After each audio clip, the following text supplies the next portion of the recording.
Денешниот пазарен ден во Кочани беше преполн со потребните намирници за престојниот бадник. Православните христијани купуваа ореви, костани, сезонско овошје и зеленчук кои се потребни за на трапезата на бадниковата вечера. Пазарот, како што велат граѓаните, и не е толку скап. Костените се продаваа по цена од 120 до 150 денари, оревите 150 денари, мандарините од 30 до 60 денари за килограм. Домакинките уште денеска ги купија потребните намирници и се подготвија за бадник. Се спремуваме. Спремаме се, имаме коштани, тиква, зелник, коледашки, се на бадник.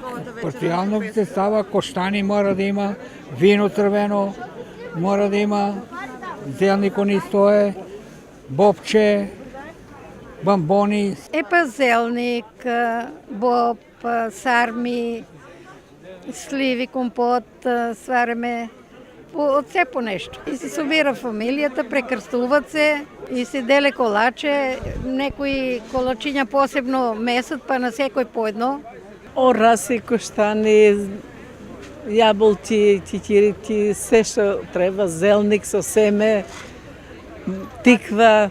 На бадник традиционално се собира целото семејство, се полни трапезата и се поканува Господ Исус Христос на вечера. Со тоа се најавува раѓањето Христово Божик.